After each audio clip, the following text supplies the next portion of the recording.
La mentalité de toujours vouloir se dépasser, toujours en faire plus, c'est vrai qu'on la voit de plus en plus dans le sport amateur. Si on reste dans le domaine de la course, je pense que c'est là qu'on le voit le plus parce que les gens vont s'inscrire à des marathons pendant qu'ils ont fait à peu près aucune préparation ou juste s'inscrire à des ultra-trails qui pour moi c'est... Ouais, là je dis ça, peut-être qu'un jour je vais être là-dedans aussi, mais... Ça devient commun, tout le monde connaît quelqu'un qui a fait un Ironman, tout le monde connaît quelqu'un qui a fait un ultra-trail. On commence à connaître de plus en plus de monde qui ont grimpé telle montagne, qui sont allés au pôle sud. Ça devient commun, là. Ça devient commun de faire des grandes aventures de même. Et là, ce qu'on remarque justement dans nos sociétés modernes, et c'est pas juste pour ceux qui sont dans les pratiques de dépassement extrême, mais c'est en un sens presque pour tout le monde, c'est que le corps, il faut continuellement comme l'optimiser. Il faut que nos comportements, on les optimise. Il y a toujours quelque chose à faire, hein? On peut, par exemple, toujours être un peu plus en forme, faire un peu plus de pas par jour, un peu plus surveiller nos calories. Ça devient leur dieu, là, la performance, la médaille d'or, l'accomplissement d'un défi personnel. Ça dépasse un peu le sport amateur dans le sens qu'on fait pas ça pour être en santé, un 100 km, un 150 km. Pourquoi les gens font ça, je pense, c'est...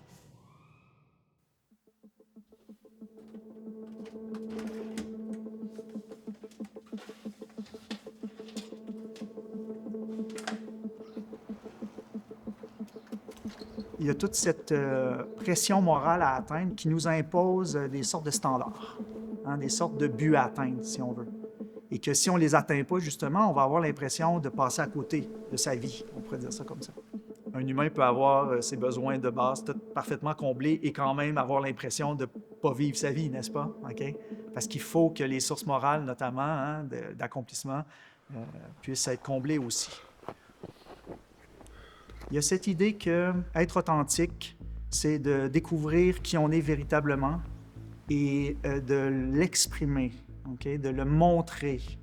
Et il y a vraiment des enjeux très, très forts, socialement parlant, liés notamment à l'émergence, par exemple, des réseaux sociaux, ce genre de choses-là. Si on sait que beaucoup de gens sont en mesure de déjà faire certaines choses qu'on est capable de faire, il va peut-être falloir qu'on en fasse encore plus, qu'on se démarque encore plus. Il faut faire attention avec les réseaux sociaux, je pense, qu'on est bombardé. Je pense pas que le cerveau humain il est fait pour être autant bombardé de choses incroyables comme ça, là. Si tu te bombardes trop le cerveau, tu vas tomber dans la vraie vie humaine, là. Puis la vraie vie humaine, ça a une lenteur. Tu vas perdre ta perception, là, de la beauté, là, de la normalité, de la vie normale, là, tu sais. On va vraiment mettre de l'avant la personne qui a fait un 160 km par rapport à la personne qui a fait un 10 km.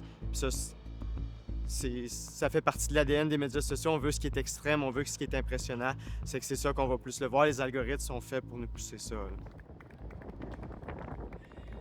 là. Je suis Marco Poulain, en fait. Je suis un coureur d'endurance. Je cours dans la discipline du backyard. C'est une discipline où on doit se propulser dans la course à pied pendant quelques jours. Il faut faire des boucles de 6,69 km. Puis le gagnant de cette course-là, c'est le dernier qui termine debout.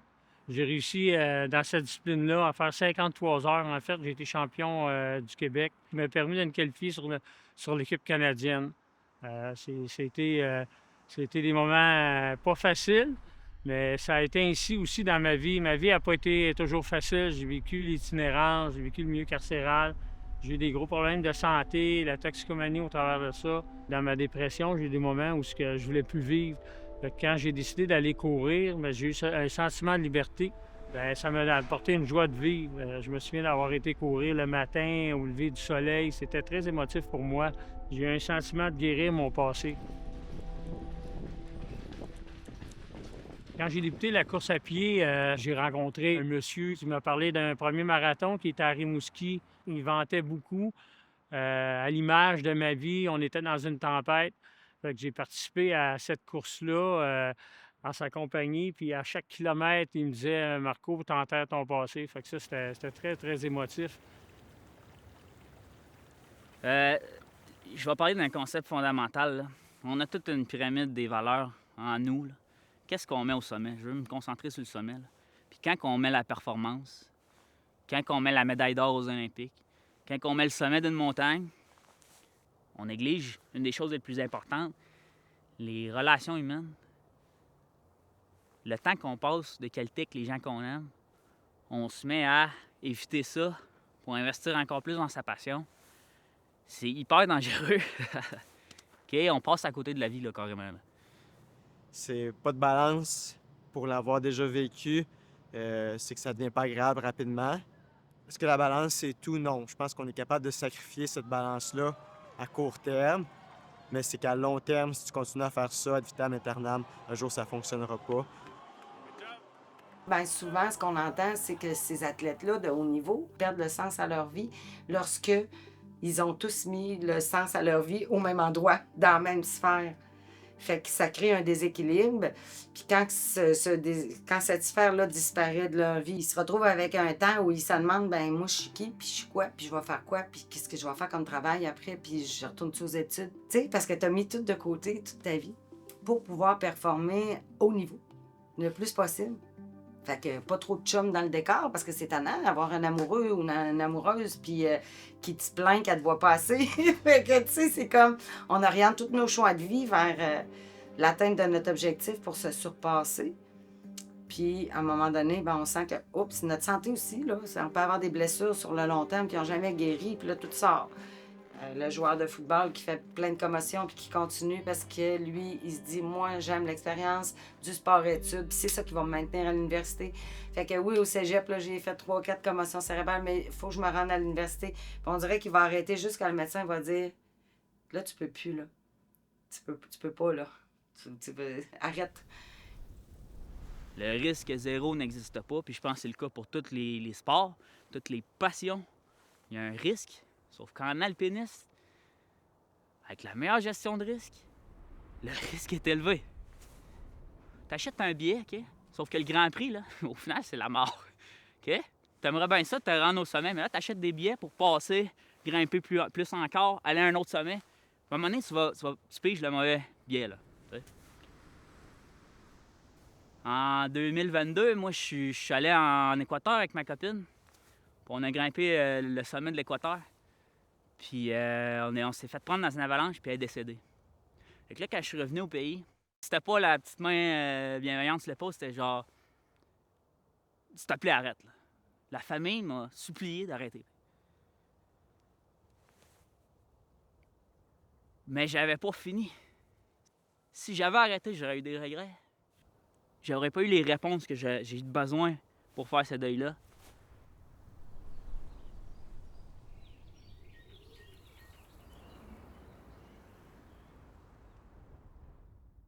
C'est sûr que des fois, il y a peut-être de l'incompréhension, surtout les gens qui nous aiment autour de nous s'inquiètent de notre santé. Ça me rend un peu émotif. Ben, il y a comme ma mère aussi, qui a un certain âge aussi, puis tu sais, des fois, elle comprend un petit peu moins ce que je fais quand elle voit son fils courir pendant des jours et des nuits. Mais à l'intérieur de moi, ben, moi, c'est important pour moi de m'écouter. Je pense qu'il faut savoir s'écouter. Il faut que ce soit la petite voix, là. Elle dit, t'es sûr de ce que tu fais, tu prends des risques, puis là, tu sais plus pourquoi. La famille qui met la main sur l'épaule, puis qui confirme ta petite voix. Faut avoir leurs bonnes paroles en tête au moment où on va prendre une décision. C'est pas à négliger. S'il y a un message que je peux laisser à tout le monde, puis que je trouve super important, c'est avoir du plaisir dans ce qu'on fait. Faut que ce soit l'enrevage, là, tu sais. Faut que ce soit ce qui rajoute le plaisir de vivre. Faut que ça rajoute au plaisir. Aussitôt que ça commence à devenir lourd, on commence à le faire pour les autres. Il y a un moment que ça va bloquer, il y a un moment que ça marchera pas, il y a un moment que tu vas arrêter. Si tu le fais parce que tu aimes ça, s'il y a une raison pourquoi tu aimes ça, puis tu es content de le faire, c'est là que ça va être le plus optimal pour toi, pour ta performance. Puis dans tout ce que tu fais, c'est vraiment ça l'important à retenir. Au début, c'est correct de prendre des risques. Quand on est jeune, il faut mordre dans la vie, il faut prendre des risques, il faut aller explorer. Je pense qu'il faut faire attention, il ne faut pas mettre toutes ses œufs dans le même panier, hein, puis se dire qu'une fois que je vais avoir atteint ce défi-là, par exemple, moi, c'est facile, là, c'est très visuel. Là. Tu me demanderais le plus beau moment de ma vie, c'est atteindre la dernière montagne en Amérique du Sud. Je suis au sommet, je tiens mon guide d'escalade, tout ça. J'ai même enlevé mes vêtements, j'étais en chest, là. J'ai une vidéo de ça. J'allais savourer là, pendant 4, 5, 6 jours. Puis après, la vie continue. Fait que je pense qu'on se rend compte que finalement, c'est pas une fin. Pourquoi qu'on fait tous ces sports-là, ces aventures-là, ce dépassement de soi-là? C'est pour apprendre à se connaître profondément, puis apprendre à connaître notre rôle. On n'est pas seul, là. Fait qu'il faut apprendre à se connaître pour savoir qu'est-ce qu'on peut amener à ce tout-là. Là. Aucune vie humaine ne peut se dérouler sans que, tôt ou tard, on ait besoin de l'aide de quelqu'un d'autre. Et donc, venir en aide à quelqu'un d'autre est quelque chose d'important. Pas seulement parce que la personne aurait décidé que c'est important, mais parce que la vie est faite d'une certaine manière qui fait que ça donne de l'importance à ce genre d'action-là. C'est pas surprenant que des gens dans ces pratiques-là qui, au final, vont dire, ben, ce qui donne du sens à ma pratique, c'est l'impact que je peux, par exemple, avoir sur les autres. Ça peut peut-être inspirer d'autres gens, leur montrer que ce genre de pratique peut peut-être nous aider à nous guérir. Je fais des rêves pour moi, mais je veux pas que ça soit égoïste. Je veux que mes rêves inspirent les gens. Fait que c'est important pour moi de transmettre aux suivants. Je dis donner aux suivants parce que moi, j'ai rencontré des gens dans ma vie qui ont fait la différence. Fait qu'en ce moment, je suis intervenant pour les personnes démunies, les personnes sans-abri. Puis je crois que je fais la différence pour ces gens-là. Fait que je réalise pas que j'ai un impact, ça me motive. Je réalise pas que j'ai un impact sur les gens. Je me dis, non, puis oui, il y a des gens qui sont venus me voir, puis ils m'ont parlé que mon cheminement de vie, puis mon cheminement sportif, ça les avait touchés. Donc, il ne faut pas baser sa vie seulement sur des grands rêves, des grands défis. Je pense qu'il faut trouver un sens plus profond.